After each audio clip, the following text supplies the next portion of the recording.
Hello, hello. So this is going to be a little different. I'm doing this from my computer. Um, let's see. Hopefully we got some people on. This is something totally new for me. I'm doing this from StreamYard.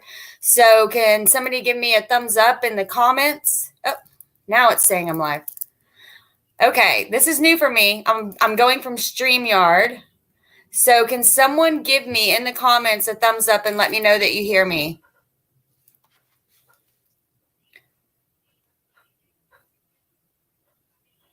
See a lot of Caleb's friends here. Can I get a thumbs up if you guys can hear me okay? Caleb is still, I'm waiting for him. He's still he had some issues, some technical difficulties. Hi. Awesome. Awesome. Okay. Hello, Matt. Definitely some of Caleb's friends on here. Matt Eat. The whole damn show. Okay, very cool, very cool. So today, if we can get Caleb, oh, I think he's coming on. If we can get Caleb on, what we're going to talk about. Okay, I'm about to add him. He just came in on the bottom of my screen. So once he gets settled in, I'm going to add him into the chat. What we're going to be talking about today is the philosophy behind why people seek power. And I think that we can take this into an internal level, but it's something really interesting when we look at what's gone on in the past few years with, presidents that the president we've elected, the entire coronavirus going on right now. It's really making us look within on what's going on a micro level, but I want to take it outwards to a macro level. Caleb has a strong interest in philosophy, and I'd like to talk to him about this subject specifically solely on a philosophical level. So, Caleb, you ready, babe? Okay, let's see if it works. Okay. One second. Hi. Hello. Hi. So good to see you. Okay. I'm so stressed out. I know it's super stressful when you don't. I know. It stresses me out as well. Anyway, so this is my son Caleb. For everybody in the Soul Tribe, you've heard me talk about him a lot. He is someone who I learn from every day. We can have philosophical debates for hours on end. I think we had like a 2 or 3 hour conversation the other night. So House Dark Life, thank you so much for the donation, darling. That's awesome. Thank you. Love your content. I'm so happy I found your channel. I'm so happy you found my channel too. So excited to expand the circle tonight. Pacificate, thank you for coming back. Okay, Ronnie, brother, hello. Middle C kid, beautiful. Now, Caleb, I don't think you'll be able to see the comments, so if they have a question for you, I'll just let you know. Okay. Okay, sounds good. All right, so let's get into this. My question is for you from a philosophical standpoint, why do people seek power? Well, right. Go ahead. So from what I've thought about it, all right, so like there's multiple reasons people can seek power, obviously, but it's mainly about whether or not it is for the benefit of the people they're gaining power for or themselves, right? Mm-hmm. So, for example, let's say we're in a tribe in Africa, right?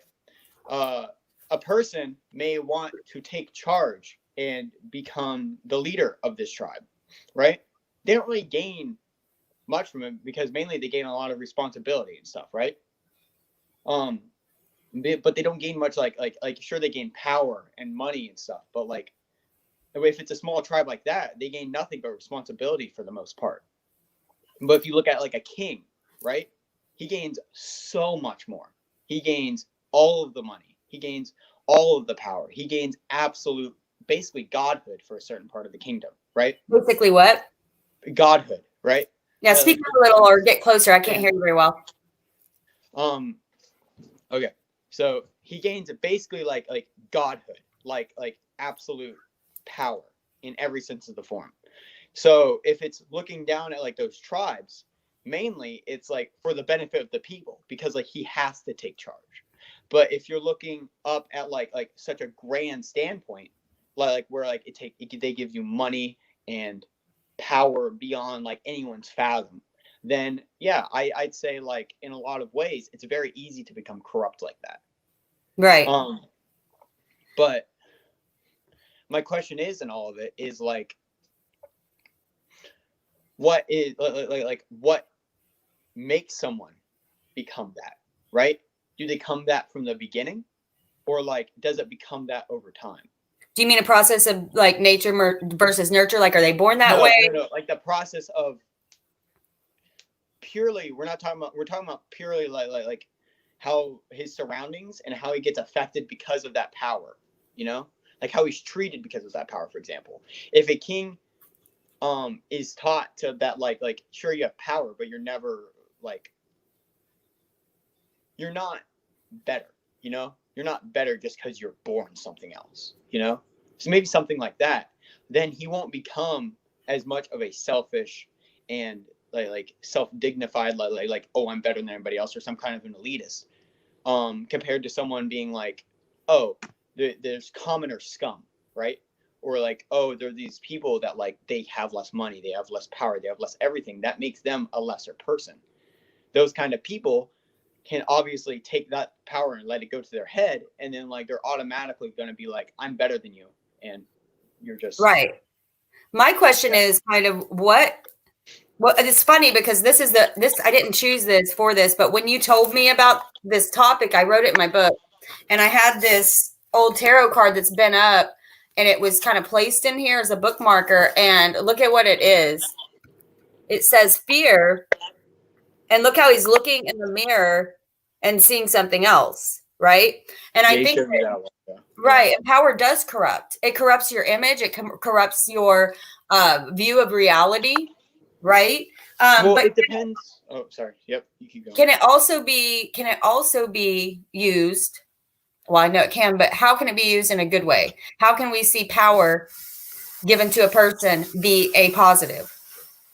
Well, yeah, it definitely depends on the person, right? And I think it mainly depends on the reason, right? So let's say someone wants to get power to get money. That means they're automatically corrupt. They're corrupt before the second they even start, right? They want to have their name known. It's for themselves. It's selfish. Right. But if someone takes charge because they have to, then that makes it automatically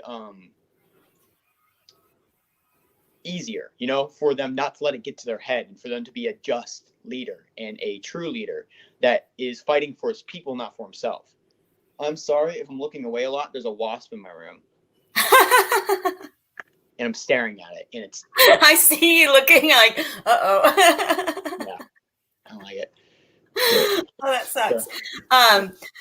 Yeah, so obviously if you're raised depending on who's affecting you also have to think about the outer circle and what they are telling you that power means, right? So if you're mhm, raised by a family who prepares you for that power, right? mhm, That this is a responsibility. This means your life is going to be harder than everyone else. This is not, a reward per se. This mhm, is a responsibility to lead others and change this world for the better, right? mhm, To help people in that way. But some people, whenever they are corrupt and they're going for power for the reasons of, like you said, money, sometimes it's not even about money. Everything's about power because money follows power, right? Money is more of a side advantage of power. mhm, So for people like that, the dangers can become great. I mean, you can look at Stalin, Hitler, Bin Laden, Saddam Hussein, right? mhm, But we also have amazing leaders out there who we really have to remember, I think, are human and mhm, they can mess up, right? mhm.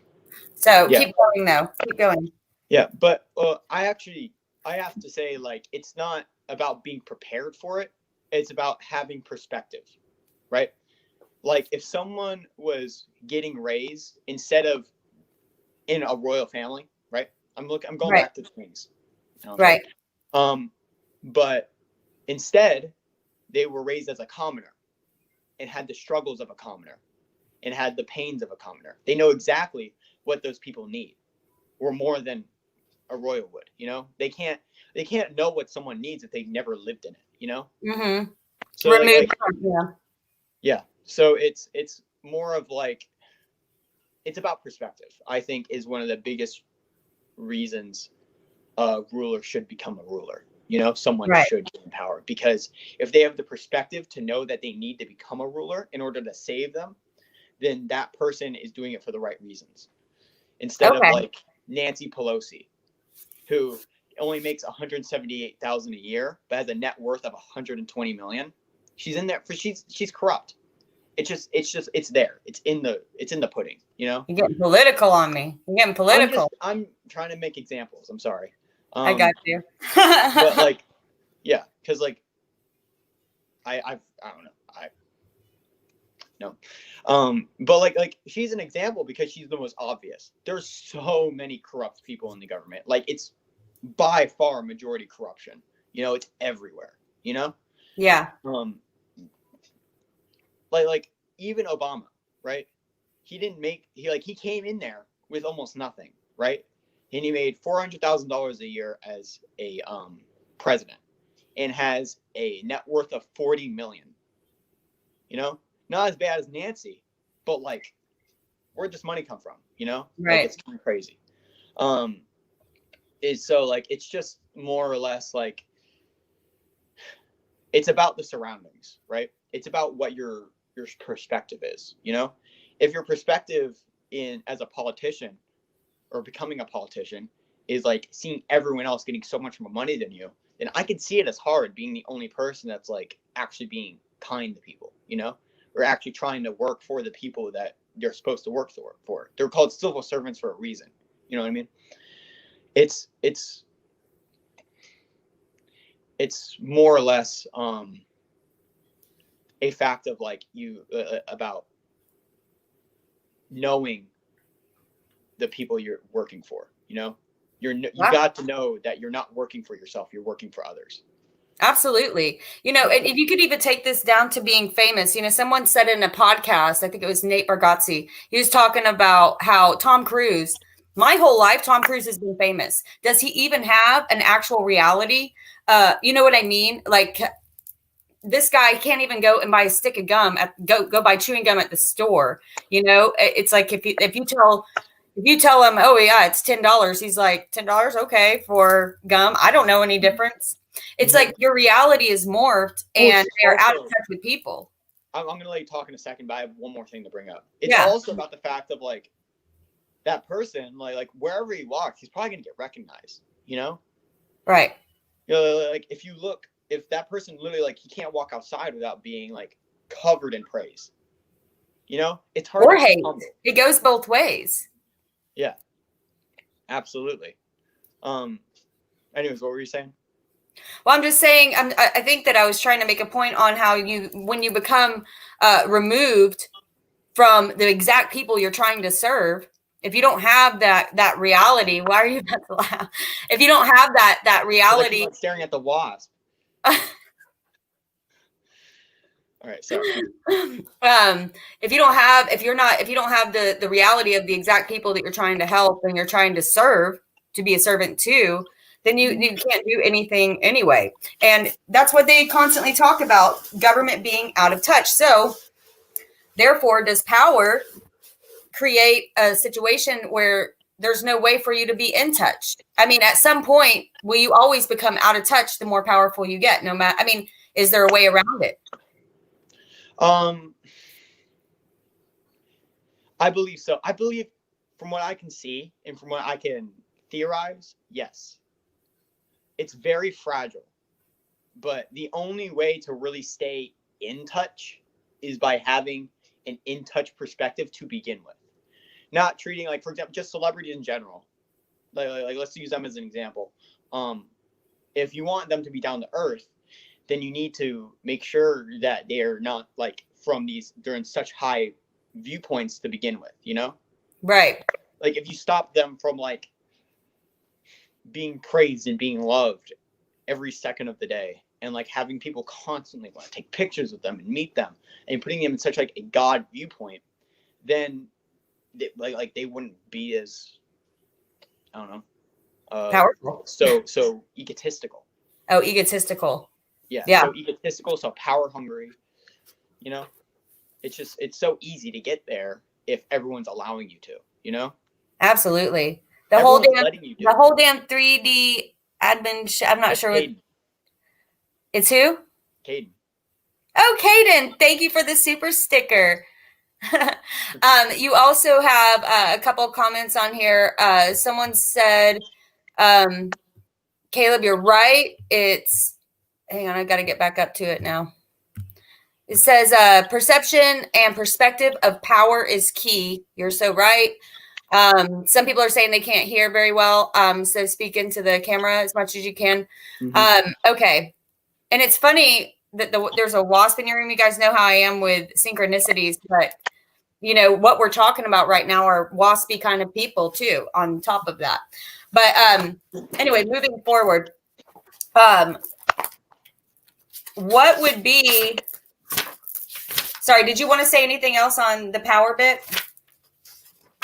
Nothing really. I mean, I had something written down here I wanted to ask you.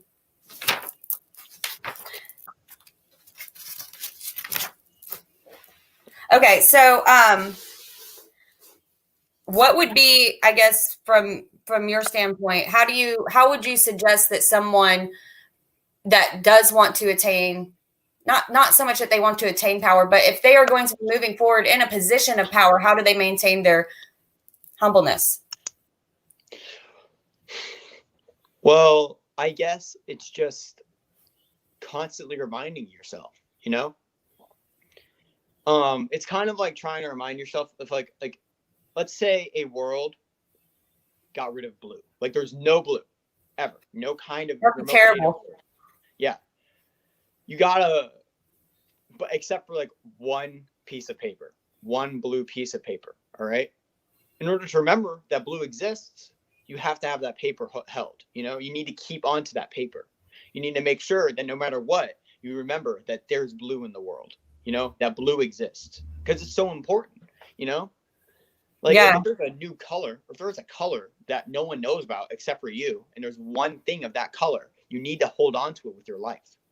Right? Because if that piece of paper gets burned up or torn or something, like it could be catastrophic because like then there's no more blue. That's just there's no more blue. There's no more blue, and just like that, with the humble beginnings, as if you're become a politician, right? You need to hang on to the fact that you're not doing this for yourself. Yes. That selflessness is that piece of paper. Selflessness. Right. So you need something to remind you to keep your reality base in check. Yeah. Absolutely. It's so easy to become power hungry in there because there's so many ways. There's so many bribes, so many ways they could just say like, hey, you need to do this for like $1 million, you get millions of dollars, like easy, you just gotta get the right bribe, you gotta talk to the right people and you're rich. Especially for a place that like you make $178,000 a year. Like my dad makes more than that, like it's ridiculous. And they have, it's just like, it's so easy.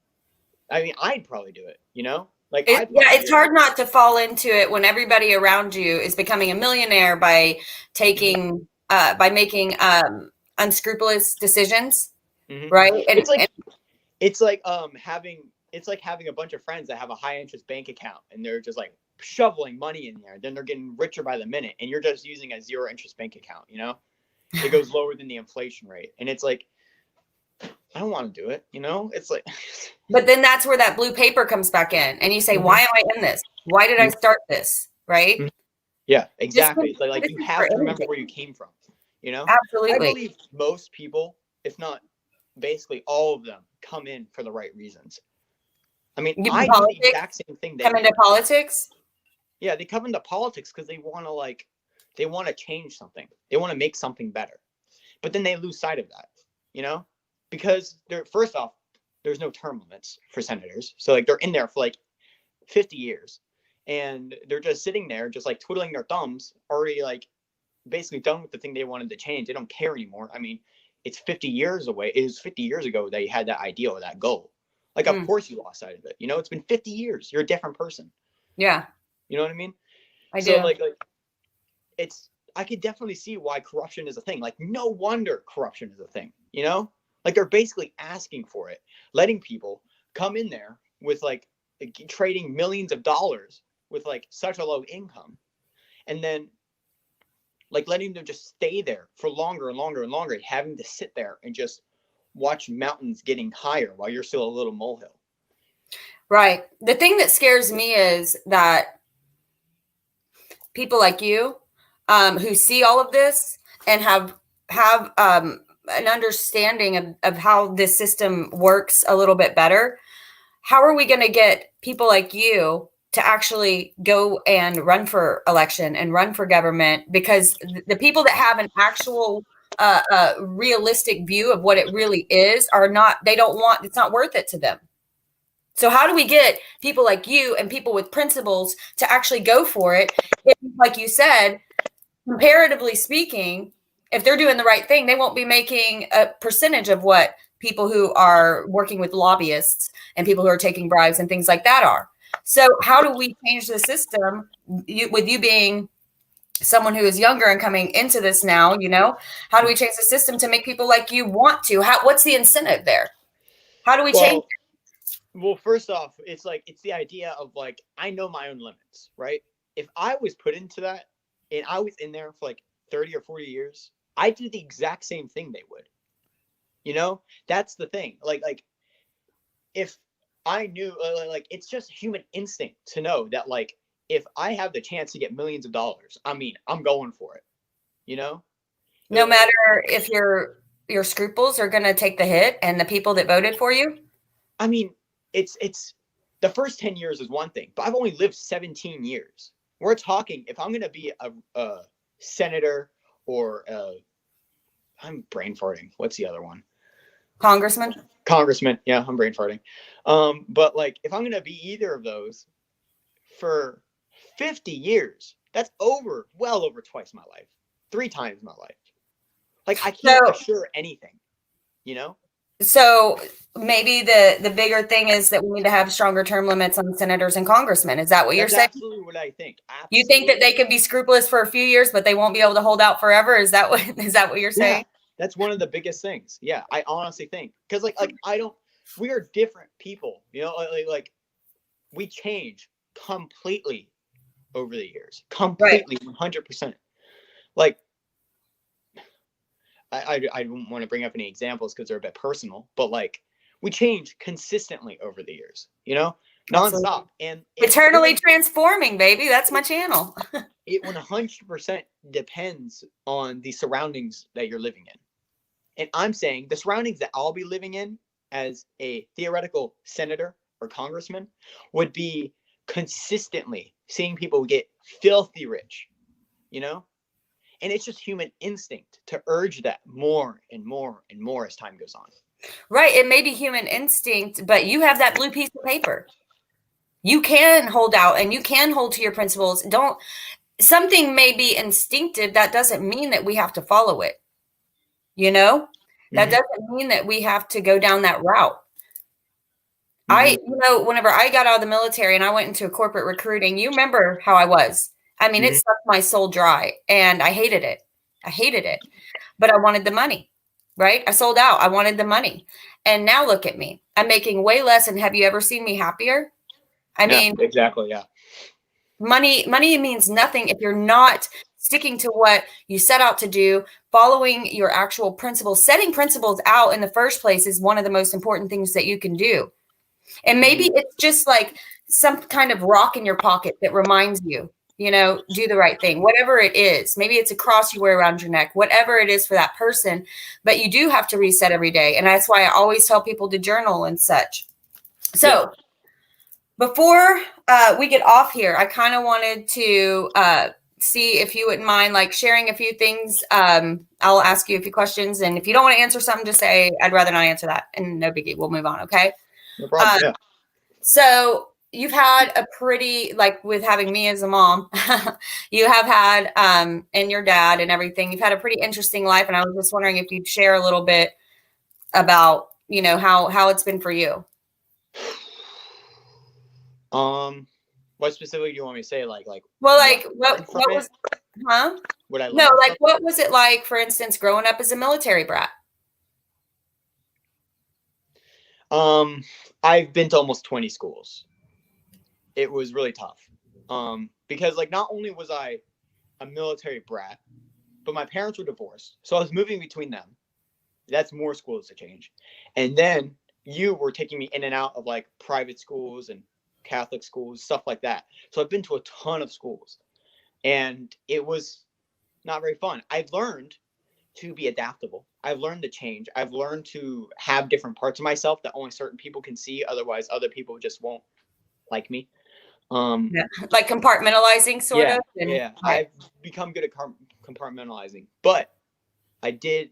It wasn't. It killed my emotions because every single time I went into like a Catholic school or whatever, the kids were just assholes. You know, the kids sucked. The kids were like just absolute jerks to me because like every time I even tried to do anything with them, I had to act as normal as possible.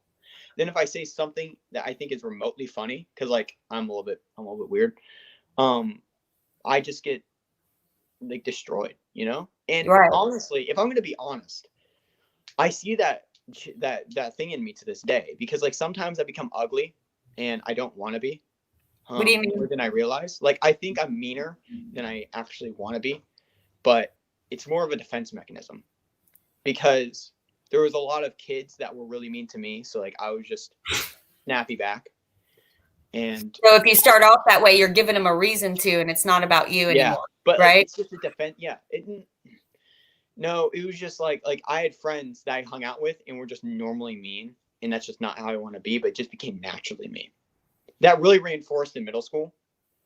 Whenever I had two best friends, their names were Ty and Mateo, and we hung out a lot. But like we were always shooting at each other a little bit too hard, and it hurt. It hurt all over. I know it hurt my feelings a lot whenever they said that stuff, and I had to fight back. I had to lash back, otherwise they were just going to keep on going. And so like it's a big thing that I learned from Yeah. like hanging out with certain people because I just found the first person I could see and just try to be friends with them as soon as possible before I was Right. going to be gone in 4 months, you know, just to get some kind of relationship. You know what I mean? Absolutely. Yeah. So you think that you're still dealing with some of the numbness and the because I know that me and you have talked about depression and anxiety. We're very vocal about that. When I'm going through depression, I tell you. When you're going through it, you tell me.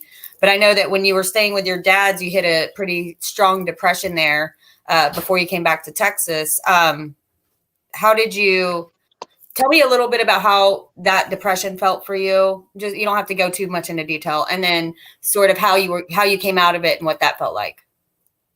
So, okay. So coming out of that depression, the only way I can really explain it is I needed some form of hope, right? I'm I needed some form of like something to say like, hey, you're gonna be okay, or hey, you're gonna be happy, you know, like something. And that was the day whenever my grandma called me whenever I was living with my dad, and I was talking to her about everything, and she was saying like what I thought were like excuses and BS because my dad told me that. She said weren't and were legitimate reasons, and said if she was in the same place, she would do the same thing. And that gave me hope, telling me I wasn't useless, I wasn't worthless, you know. And it was something that helped me so much, having some Right. kind of support, something to tell me that I'm worth something. Because Right. my dad never did. Right. But we also have to remember that I think, because I don't want to get too much into talking about your dad here, but I do think that we need to remember we are going to have times in life that no one's there to tell us that. We Yeah. have to find, again, it's like a rock in the pocket, right? We got to have something to remind us no matter how low we get. I That just only needed means, one person to believe in me, to help me. I just need one person to tell me I'm worth anything. I know That's all I exactly what needed. you mean. And that's what got me out, really. Because that got me up. I did 2 months, 2.5 months of no, not 2.5 months. I'd say a month and a half of schoolwork in a week and a half because that one person believed in me. Yep. Because And you that one felt so person, worthless I you've been got up and I procrastinating. got out. I got 100 in U.S. history because of that. Yeah. You know, I just having someone reaching out, I think, is the best way to help solve that. You know, having Right. someone to tell you like you're worth something. You know, like messing up and falling over isn't the biggest deal. I tell you that all the time. I know. But like it was just that moment was so important to me because that was the first time in so long that I actually felt something because I was so numb. Like I felt nothing, and it wasn't emptiness because I didn't feel hollow. I just felt completely gone. Like I was like I felt the same as my table. Is the best way I can explain it. Like I just didn't feel anything. I felt like I I know. just Oh, existed. I'm so sorry that you had to go through that. It's already And, behind me. I'm so much better well, now. you're a very wise kid, but I mean, I know that you know this, and we've talked about this before. Your life has not been easy peasy all the time, Mhm. but no one that I know personally who's someone worth knowing has had some easy peasy life, right? They've gone through ups and downs. Wisdom does truly come from walking through hardships, eternally transforming, right? Realizing Mhm. life is not always going to be a Yeah, breeze. And being able, it's not so much about what happens to you as your reactions to what's going on. That's what shapes your life truly. It's like you just said, everything turned around by your reaction to someone making you feel worth something, right? absolutely. Yeah. Kristen Luna said it's true. Words hold far more weight than we know. Support from friends and family anchors the soul. Absolutely. And that's what you're talking about. You felt like nothing, it anchors your soul, right? It gives you something to root into and it gives you hope. Mhm. Um, Beautiful. So with that being said, I want to talk to you also about what it's like having a mom on YouTube. Does that is it something that bothers you or you ever feel like y'all whenever I first got on here I put a picture up of Caleb and he goes, "Mom, that picture is garbage. Take it off." Yeah. And I was like, "Okay, sorry." I My just love friend Henry was making fun of me about it. He's like, "My I don't know if friends you are saw that roasting because like me." I known Henry since like sixth grade. Like no, and oh yeah, Cringy.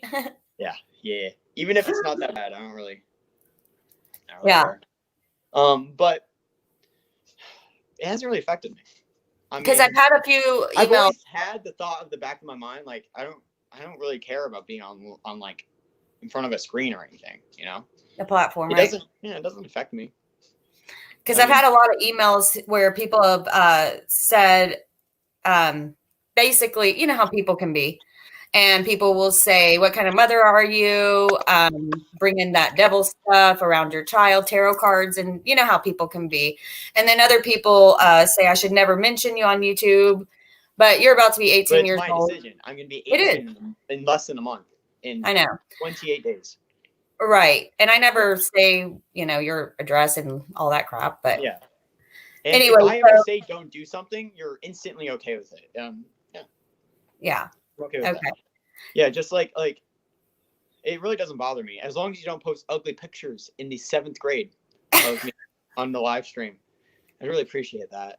But Next time I'm doing yeah. it, I'm going to do Well, it. better not. No, I'll do that one of you and Ty with your t-shirts off. no. Um, Oh, that was a bad one. So, that's such a okay. fair. How do you feel about the tarot cards? Mm, You can be honest on here. You know that. I feel like I used to be like, no, it's not a thing. It doesn't exist. But I like the more I see it, the more like I really understand like this stuff may actually do something. I don't know. I'm very unbiased in things I don't understand that well. So like I keep myself neutral. I don't You're hate open it. to I don't you're love open it. to it being able, right? Yeah. You're open to it If it being does something that like blows my mind, I'll be for it.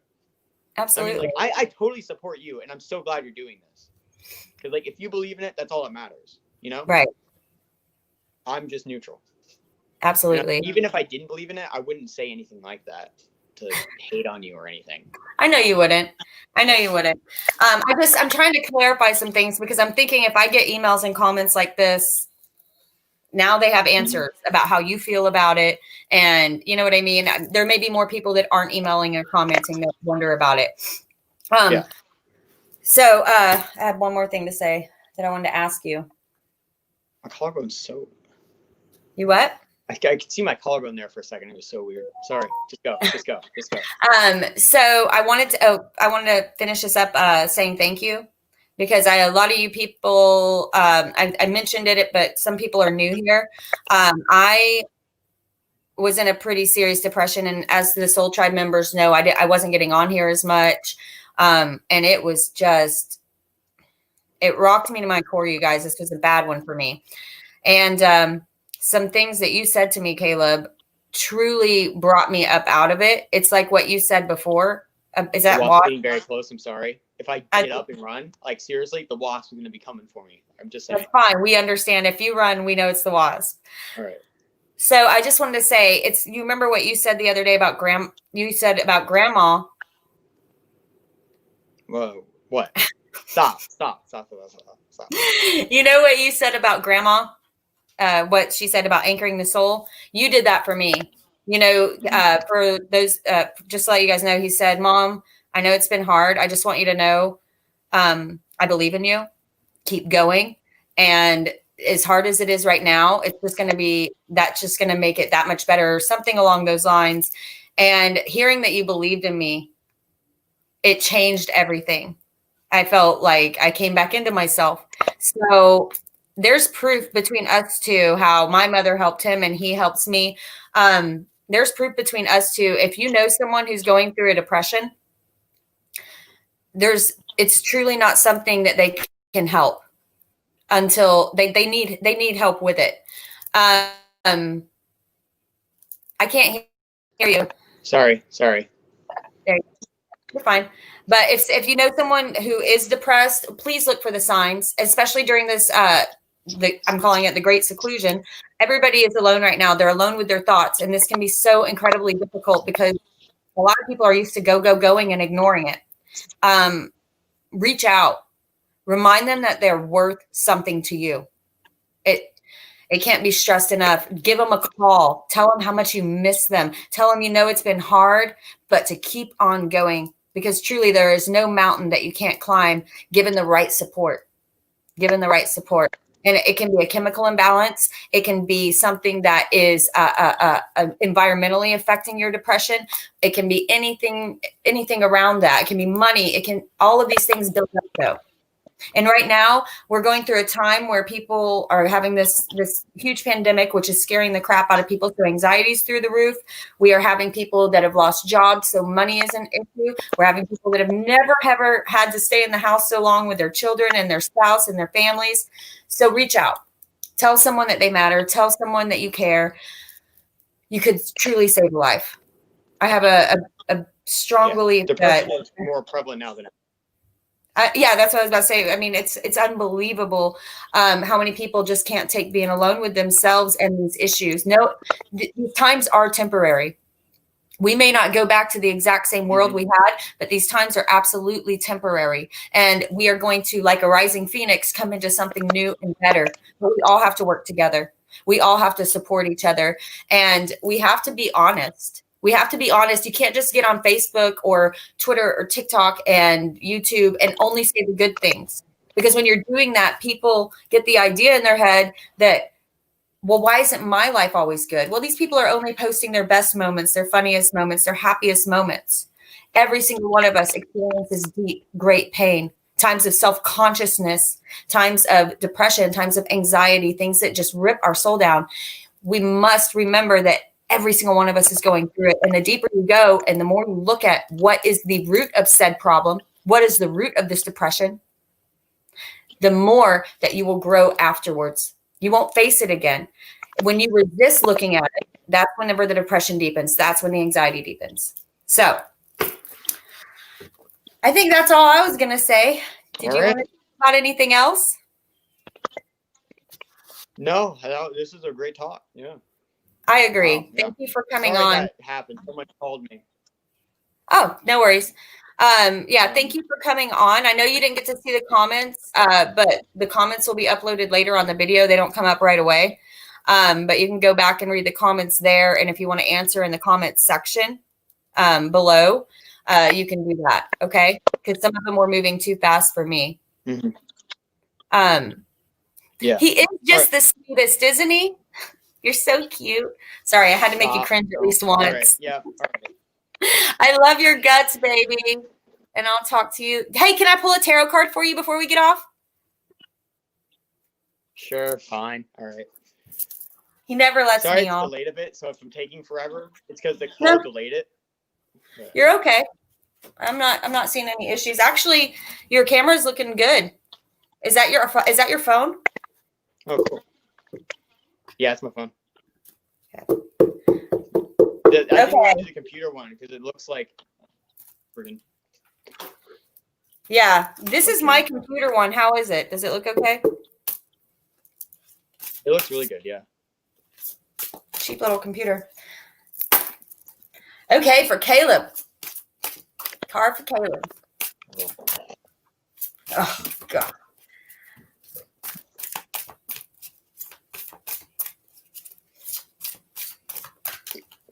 Card for Caleb for this next month. Buzz. Two popped out. Justice. Hold on. Which is interesting because we were just talking about power.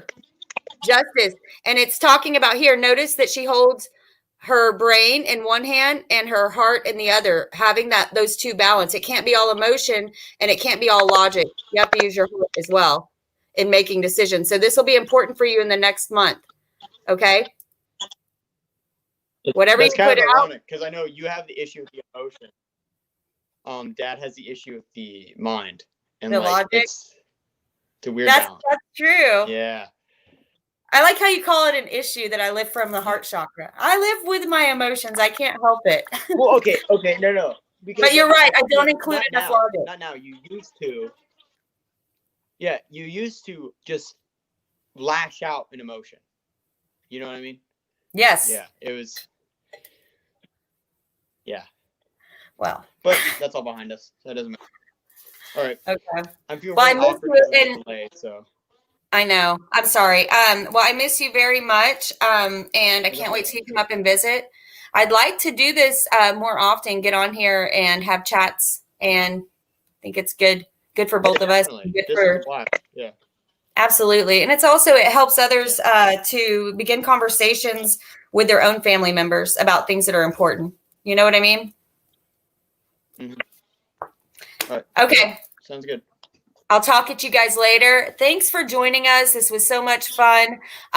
It was different. I'm going to be getting horoscope readings out very soon in this next week for the late 8/8 Lionsgate readings. Okay, this is a big portal shift opening on August 8th. I love you all. Support a sister, like and subscribe. It's like tipping.